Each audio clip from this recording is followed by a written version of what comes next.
Mr. Narendra Modi, first of all, a very warm welcome to you on NewsX. Let us straight away begin with the topic that is really bothering the nation, affecting the nation. People are losing their lives, and that is the terrorist attacks. In recent times, you made a very interesting suggestion of starting an Indian intelligence service because you were quoted in the media saying that you were very unhappy with the existing reports being circulated by the intelligence agencies, which you felt were like weather reports. Terrorism is a proxy war. You'll have to consider a war-like situation. And during wartime, what type of decisions we are taking, what type of strategy we are working out. Unless and until we don't do that type of strategy and the proactive role, we cannot save the human beings. And this is an international phenomena. So one psychological war should be that those who believe in a humanity must come together, and Prime Minister should lead this whole movement, and all over the world we'll have to talk to the people, those who are interested in the human cause. We'll have to isolate terrorists, we'll have to isolate terrorist activity, we'll have to isolate all the countries, those who are supporting terrorism. First we'll have to do this international movement. Simply a war against terrorism is not enough. We'll have to find out strategy. Then we'll have to educate the people, even the media, even the common man. If this type of threat is there, what type of activity we'll have to do? What type of awareness campaign is required? Unless and until we don't have awareness campaign, we'll create a problem. If someone is putting some packet in the bus and we are not ready to look at it, it will create a problem. We'll have to educate our citizens. The third thing is intelligence. We'll have to strengthen our intelligence system. For that, we require a professional institution. That's why I requested Prime Minister that India, when Sardar Patel was there, he started this IAS, IPS cadre. I request this Sardar Pradhan Mantri that please start this Indian intelligence service. And directly you should recruit for the intelligence activity the person who will join this government job. End of his career, he will be there only. Then there will be no problem. Nowadays what happens, if the police officer is transferred to the this intelligence department, they think it's a punishment posting. If it is a punishment posting, then you can't get this type of ability or some professionalism. So it requires a separate. When I talk to Prime Minister, he always says yes, a very good suggestion. When I talk to Mr. Home Minister, he always says yes, very good suggestion. But I am not getting the result. In Gujarat, we have taken two initiatives. One, we are going to start a forensic science university. In last our assembly session, we have already passed the bill. In this forensic science university, and this is first in the world, it's unique in the world. Nowadays, crimes, to detect the crimes, technology is required, science is required, scientific support is required.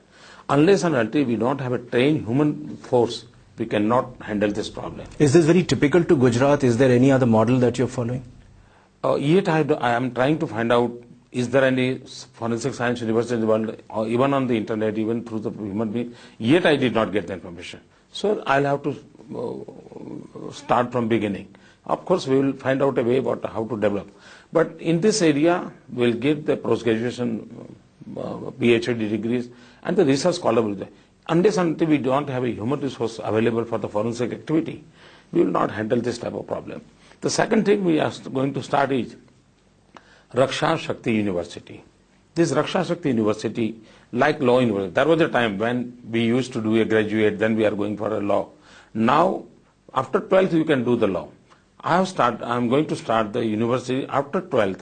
Whoso is interested in the security activity, he can join this university.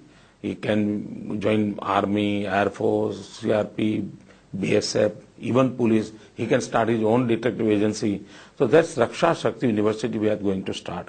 So this type of human resource development activity we will also do.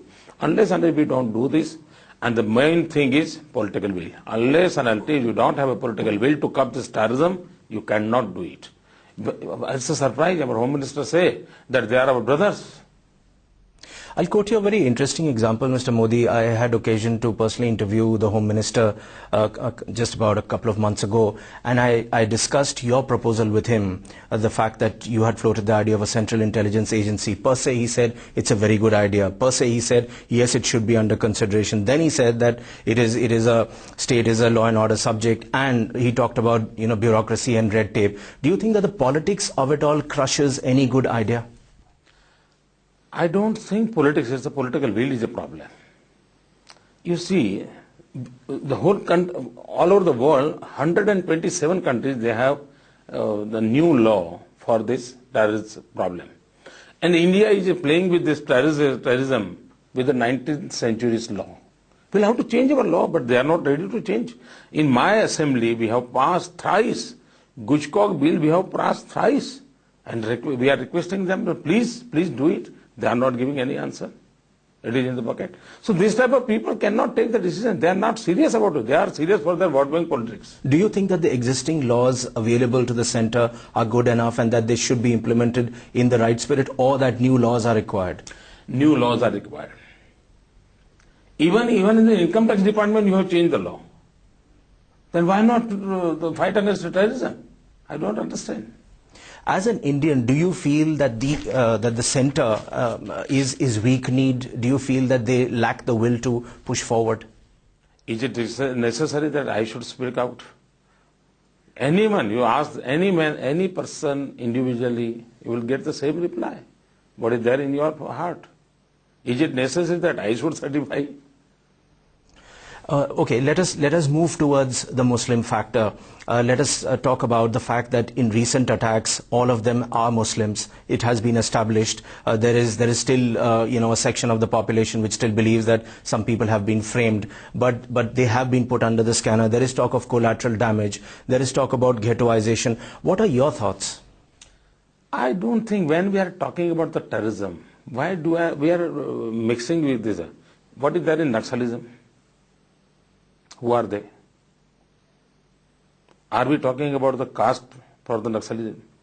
Then we are talking about the caste for the terrorism. Why we are talking about the caste and religion? We'll have to handle this terrorism as a terrorist, Naxalism as a Naxalist. Why are we mixing this subject? They are the enemy of the human society, whomsoever are there. But whoever is perpetrating such acts, let's call terrorist, is a terrorist who has no religion, but they do have a certain religious game plan. It is quite ostensible, it is quite apparent. Do you feel that they are succeeding in their objective? There are so many things behind it. But if we will indulge into this type of discussion, we will damage the war against the terrorism. So our focus that we must isolate terrorists from the human society. That should be our strategy. If we will mix up the things, we will give a very good ground to the terrorists. And one should not do this. And the vote bank politicians are doing this. Those who are interested in vote bank politics, they are always talking like in these terms. I am not ready to talk in like in these terms.